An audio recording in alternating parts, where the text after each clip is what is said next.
నమస్కారం కిరణ్ టీవీ భక్తి ప్రేక్షకులకి స్వాగతం. నేను మీ గాయత్రి. ప్రస్తుతం మనతో పాటు ఉన్నారు ఐకాన్ ఆస్ట్రాలజర్ గట్టుపల్లి సురేష్ బాబు గారు. గురుగారితో మాట్లాడదాం. నమస్తే గురుగారు. జై శ్రీమన్నారాయణ. గురుగారు, అష్టసిద్ధులు అంటే ఏంటి? అష్టసిద్ధులు సాధన చేస్తే మనకి ఎలాంటి లాభాలు కలుగుతాయి గురుగారు? ఒకసారి తెలియజేస్తారా? ఖచ్చితంగా. అయితే ముందుగా మన ప్రేక్షకులందరికీ కూడా జై శ్రీమన్నారాయణ. ఇక్కడ మీకు అష్టసిద్ధులు అనగానే మనము చేసేటువంటి ధ్యానం కావచ్చు, మనం చేసేటువంటి జపం కావచ్చు, మనము తీసుకునేటువంటి ఉపాసన కావచ్చు. ఈ ఉపాసన చేసేటువంటి సమయంలో ఇప్పుడు మనకి కామన్గా ఏంటంటే ప్రతి వ్యక్తికి కూడా మనం పూజిస్తూ ఉంటాము, అలానే అభిషేకం చేసుకుంటూ ఉంటాము, అర్చన చేసుకుంటూ ఉంటాము, ఎప్పుడైనా ఆలయానికి వెళ్ళి దర్శనం చేసుకుంటూ ఉంటాము, ఏదైనా మొక్కుబడులు తీర్చుకుంటూ ఉంటాము, ఇంట్లో కూడా ప్రతినిత్యం పూజ చేసుకుంటూ ఉంటాము. ఎలాంటి కార్యక్రమాలు ముందుకు వెళ్ళవు, జరగవు. ఏదో మనం మనస్సు మైండ్ ప్రశాంతంగా ఉండేందుకు చేసేటువంటి క్రియలు. ఇది కుదరక సమయాలు చేస్తారు. దీన్ని కొంచెం దీక్షంగా కొంచెం క్షుణ్ణంగా ఆలోచించేవారు ఉంటారు. అదే దేవుణ్ణి ఆరాధన చేయడం ద్వారా, పీఠం పెట్టుకోవడం ద్వారా ఇంకొంచెం ఉపాసన చేస్తే ఆ దేవుని యొక్క కృప మన మీద ఎక్కువ ఉంటుంది అని. అలానే ఇప్పుడు లక్ష్మీ నరసింహస్వామి వారిని ఆరాధించడం, ఆంజనేయ స్వామి వారిని ఆరాధించడం, శ్రీ వెంకటేశ్వర స్వామి వారిని ఆరాధించడం, శివభగవాన్ని ఆరాధించడం ఎలా అయితే ఉంటుందో అదే రకంగా మనము తీసుకునేటువంటి ఉపాసన అంటారు. ఓకే. ఉపాసన కావచ్చు, దీక్ష కావచ్చు, అది మనకి తీసుకునేటువంటి క్రియల ద్వారా మనము ప్రతినిత్యం కూడా ఒక మంత్రాన్ని జపన చేయటం, పారాయణం చేసుకోవటం. ఒక్కొక్క మంత్రం ఉంటుంది. లక్ష్మీ నరసింహస్వామిది ఉంది, హనుమాన్ది ఉంది. ఇలాగా కొన్ని మంత్రాలు, మూల మంత్రాలు ఉంటాయి, షణ్మంత్రాలు ఉంటాయి, దుర్గామాత ఉంటుంది. ఇలాంటి మంత్రాలు మనం తీసుకొని డైరెక్ట్గా వారి యొక్క ఉపాసన చేయటం అంటే పీఠం తీసుకోవడం. ఆ అమ్మవారిని క్షుణ్ణంగా లేకపోతే ఆ స్వామివారి క్షుణ్ణంగా మన లోపలిని క్షుణ్ణించుకోవటం, మన లోపల పెట్టుకొని ఆ ఒక శక్తి ద్వారా మనం మంచి జరగటం. అప్పుడు గ్రహాల నుంచి బాగలేకున్నా, దారిద్ర్యం మనల్ని వెంటాడుతున్నా, మనలో ఏ పని చేసినా ముందుకు వెళ్ళలేకపోయినా కూడా ఈ అష్టదీసులు అనేది ఏదైతే ఉందో ఇవన్నీ కూడా మనకి పనికొచ్చే విధంగా ఉంటాయి. అప్పుడు మనకి ఈ గ్రహాల నుంచి స్థితిగతులు ఏవైతే ఉన్నాయో, ఇప్పుడు మనకి శని భగవాన్ అశుభ దృష్టి ఉంది, ఆరోగ్యం బాగాలేదు, ఏ పని చేద్దామో ముందుకెళ్ళట్లా, ఎవరో ఇప్నటిజమో లేకపోతే బ్లాక్ మ్యాజిక్కో లేకపోతే చాతబడో చేస్తున్నారు. ఈ చేసినప్పుడు ఏమైందంటే ఎక్కడికో దగ్గరికి వెళ్ళాలి, క్యూర్ చేసుకోవాలి, లేదా వాళ్ళు మోసం చేస్తారు, మనం బయటికి వెళ్ళలేం పరిస్థితి ఉంది, ఆర్థిక పరిస్థితులు, అప్పులు ఇచ్చాం రావట్లేదు. ఇలాంటప్పుడు ఏంటంటే ఒక అమ్మవారికో స్వామివారికో మనం ఉపాసన చేయటం అంటారు. వారిని మనము తీసుకోవటం, వారి యొక్క షాడోని మనము తీసుకోవటం, మన లోపల కూడా ఆ షాడో అనేది రన్నింగ్ అవుతుంది. తంత్రం వల్ల అష్టసిద్ధులను పొందొచ్చు. తంత్రము అని కాదు, ఇక్కడ మంత్రము కూడా ఉంటుంది, తంత్రం కూడా ఉంటుంది. మంత్రము ద్వారా చేసేది ఎవరైనా చేయొచ్చు. అప్పుడు వారికి, వారి కుటుంబానికి మంచి జరుగుతుంది. మంత్రం ద్వారా చేసేది ఎట్లా ఉంటుందంటే ఈ దిశలు మొత్తం మనకి రావాలి అంటే మొదటిగా మనము ఆలోచించుకోవాలి, ఎవరైనా గురు ఉపదేశం ఉండాలి.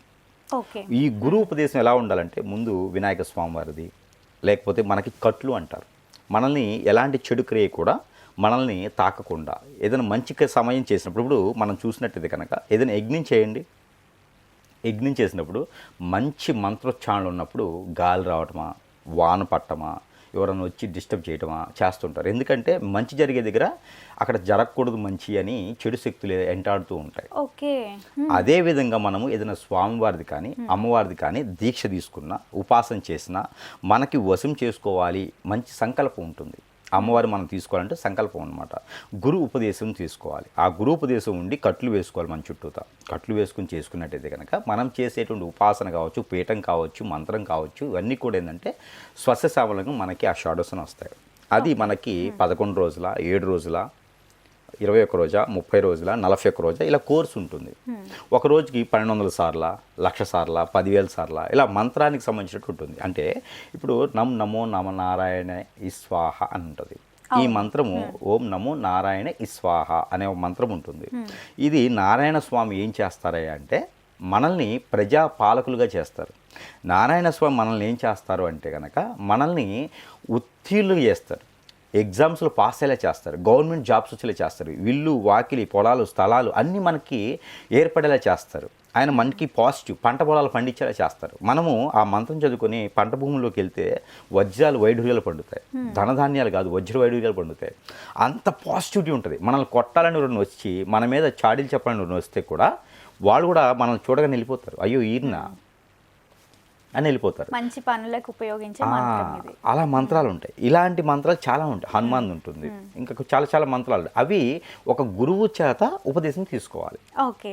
ఆ గురువు చేత ఉపదేశం తీసుకున్నటువంటి మంత్రాలు ఏదైనా సరే మనము ఒక్కొక్క మంత్రంకి ఎట్లుంటుందంటే 1,20,004 సార్లు ఉంటుంది. 1,20,024 ఉంటుంది అనుకోండి. అది డివైడెడ్ బై 41 రోజు.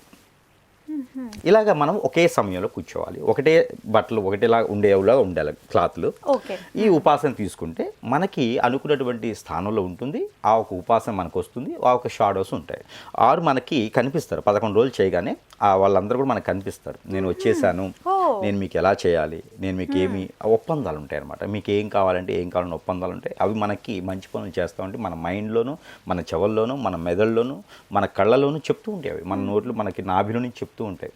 వీరు ఇలాంటి వారు, వీరు ఇలా ఉండాలి, ఇలా చేయాలి అని చెప్తూ ఉంటాయి. ఉపాసన చేసే సమయం ఏంటి గురుగారు? ఒక్కొక్కటి ఒక్కోలా ఉంటుందమ్మా. ఉదయాన్నే చేసేప్పుడు గాయత్రి మంత్రం ఉంటుంది. గాయత్రి మంత్రం ఉందనుకోండి, అది మనకి ఓం ఓం స్వాహ అనే మంత్రం ఉంటుంది. అది సంధ్యావదనం అంటారు. సంధ్యా సమయంలో చేయొచ్చు, మార్నింగ్ సమయంలో చేయొచ్చు. అలాగా సూర్యుడు ఉదయించేటప్పుడు సూర్య మంత్రం ఉంటుంది. హనుమాన్ మంత్రం ఉంటే సాయంత్రం సమయంలో చేసుకోవచ్చు. ఈవినింగ్ టైంలో చేయాలి. ఘంటానాదం అంటారు. 7:20 ఆ సమయంలో చేయాలి. ఇక తర్వాత అమ్మవారి మంత్రాలు ఉంటాయి, మూల మంత్రాలు ఉంటాయి. ఇవన్నీ కూడా నైట్ టైంలో చేయాలి. నైట్ టైంలో 11:30-12 చేయాలి. ఇక యక్షిణి ఉంటాయి, ఉపాసనలు. యక్షిణి అంటే అవి మాత్రం తంత్రం. ఇది ఇప్పుడు చెప్పింది మంత్రం. గాయత్రి మాత ఇవన్నీ మంత్రం. ఇక తంత్రం జోలికి వస్తే ఈ తంత్రంలో యక్షిణి మాత ఉంటుంది. అలానే రూపావతి, గుమావతి, దుర్మావతి ఇలాంటి చాలా ఉంటాయి. బాగలముఖి ఉంటుంది. ఇవన్నీ కూడా నైట్ అర్ధరాత్రి చేయాలి. అర్ధరాత్రి కొండ ప్రదేశాల్లోనూ, అడవి ప్రదేశాల్లోనూ, చెరువుల్లోనూ, గుట్టల్లోనూ, నీళ్ళల్లోనూ, లేకపోతే ఎక్కడైనా సమాధుల్లో ఇలాగ వాటిల్లోకి వెళ్ళేసి ఇవన్నీ చేసుకుంటూ ఉండాలి. ఇవన్నీ తంత్రానికి సంబంధించినవి. కొన్ని అగ్నిహోత్ర అంటారు. మన ముందు అగ్ని వెలిగించుకోవాలి. వెలిగించుకొని చేసేటువంటి అగ్నిహోత్ర అంటారు. అవేంటంటే ఏదైనా కార్యక్రమం మనకు కావాలన్నా, ఒక పని మనకు అవ్వాలన్నా, రాజకీయంలో గెలవాలన్నా, ఎవరైనా మన చేత చేపిస్తున్నా, వాళ్ళు గెలవాలని మన చేత చేపిస్తున్నా, మనము వాళ్ళకి గురువులాగా ఉండేలా కావాలంటే అగ్నిహోత్ర మంత్రాలు కొన్ని ఉంటాయి. అవి ఆ మంత్రాలకి అగ్నిహోత్రం కాల్చుకోవాలి ముందు. అగ్నిహోత్రం కింద అంటే మనము యజ్ఞం చేస్తాం కదా, ఆ టైప్లో చేసుకోవాలి. అవైతే సాయంత్రం సమయంలోనే చేయాలి. 6 నుంచి 8 లోపు చేసుకోవాలి. ఇలాంటి అగ్నిహోత్ర మంత్రాలు ఉంటాయి. అవి చేస్తే వేరే విధంగా ఎదుటి వారికి కూడా సహాయం చేయొచ్చు. పెళ్ళిళ్ళు అయ్యేలాగా, అలానే జాబ్ వచ్చేలాగా ఎదుటి వారికి సహాయం చేసేదానికి సరిపోతుంది. వారి యొక్క నెగిటివ్ అగ్నిలో వెళ్ళిపోతుంది. ఇలాగా ఎన్నో రకాలైనటువంటి ఉపాసన చేసుకునేటువంటి విధానం ఉంటుంది. ఎన్నో రకాల క్రియలు ఉంటాయి. ఇవన్నీ కూడా మనకి ఏ విధంగా చేయాలంటే ఒక గురువు ఆదేశంలో చేస్తే మాత్రమే మనకి అన్ని విధాలుగా ఉంటుంది. లేకపోతే కనుక అక్కడ వచ్చేటువంటి నెగిటివ్ కావచ్చు, మనకు వచ్చేటువంటి ఆ ఒక షాడోస్ కావచ్చు, ఆ ఒక పవర్ఫుల్ ఒక హోరా కావచ్చు, ఆ హార పవర్ఫుల్ ఉంటుంది. ఆ హార మనకు ఒరిజినల్ వస్తుందా, నెగిటివిటీ వస్తుందా అంటే నెగిటివిటీ వచ్చింది మనల్ని తినేస్తుంది. ఒరిజినల్ రావాలంటే మన చుట్టూ కట్లు ఉండాలి. ఆ కట్లు ఎవరు వేస్తారంటే మీకన్నా ముందు నేర్చుకునే గురువులు ఉంటారు. వారి ద్వారానే వేసుకోవాలి. ఎందుకంటే మనము స్వామివారి దీక్ష ఉంటుంది. అయ్యప్ప స్వామి వారు ఉంటుంది అనుకో, దీక్ష ఉంటుంది. ఆ దీక్ష తీసుకునే సమయంలో గురుస్వామి అని ఉంటారు. ఆ ఎందుకు చిన్న 41 రోజు తీసుకునే దీక్షకే గురుస్వామి ద్వారానే దీక్ష తీసుకుంటారు. మాలలు గురుస్వామి వేయాలి. అలాంటి మాల వేసుకునే దానికి గురుస్వామి కావాలి. మరి మంత్రోచ్చారణ చేసి మన మైండ్, మనసు నిగ్రహించేసి కేంద్రీకృతం చేసేసి ఒక దగ్గర చేస్తున్నామంటే ఖచ్చితంగా గురువు కావాలి. అష్టదిబ్బందం చేసుకోవాలి. అదే ఒక మీరు చెప్పినటువంటి దానికి మూలంగా ఏంటంటే మనం నేర్చుకోవాలి. ఈ దిశలు, సిద్ధాంతాలు అన్నీ తెలుసుకోవాలి. ఆ రోజులు ఎక్కడ కూర్చోవాలి, ఏ ప్లేస్లో కూర్చోవాలి, ఏ రకంగా చేయాలి, దానికి ఒక విధానం ఉంటుంది. ఎవరికైనా సరే ఉపాసన తీసుకోవాలి అనే సంకల్పం ఉండి ఏదైనా స్వామివారి దగ్గర అమ్మవారిని తీసుకోవాలనుకుంటున్నాను, దాని ద్వారా మంచి జరగాలనుకుంటున్నాను, లోక కళ్యాణార్థం చేద్దాం అనుకుంటున్నాను. లోక కళ్యాణార్థం కోసం అంటే మన కుటుంబాన్ని మనం పోషించుకోవడం, మనం కుటుంబాన్ని మనం ఇబ్బంది కలగకుండా చేసుకోవడం, అదే లోక కళ్యాణార్థం ఈ రోజుల్లో అయితే. అలాగే నాకు ఎన్నో రకాల సమస్యలు ఉన్నాయి. ఎంతోమంది శత్రువులు ఉన్నారు, వారు నన్ను ఎదగనివ్వట్లేదు, నాకంటూ ఒక పవర్ కావాలి. పొలిటీషియన్స్ ఉన్నారు, నాకంటూ ఒక పవర్ కావాలంటే ఖచ్చితంగా వారికి ఉపదేశం తీయడానికి అయితే నేను రెడీగా ఉన్నాను, నేను సిద్ధంగా అయితే ఉన్నాను. ఎవరికైనా కావాలంటే కూడా సంప్రదించవచ్చు. ఎవరికైనా వారి యొక్క పరిస్థితి ప్రకారంగా మనం వారికి ఉపదేశం చేయడానికి అయితే సిద్ధంగా ఉన్నాం. తప్పకుండా గురుగారు, అష్టసిద్ధులు అంటే ఏంటి, తంత్రం మంత్రం వల్ల అష్టసిద్ధులను ఎలా పొందొచ్చు అని మన ప్రేక్షకుల కోసం తెలియజేసినందుకు ధన్యవాదాలు. చూసారు కదా, మా వీడియో తప్పకుండా మీకు నచ్చిందని అనుకుంటున్నాను. అలా అయితే లైక్ చేయండి, షేర్ చేయండి. మరిన్ని ఇలాంటి ఇంట్రెస్టింగ్ వీడియోస్ కోసం మా ఛానల్ని సబ్స్క్రైబ్ చేసుకోండి. గురువుగారిని కలవాలి అనుకునే వాళ్ళు వీడియోలో స్క్రోల్ అవుతున్న నెంబర్ని కాంటాక్ట్ అవ్వచ్చు. Thank you.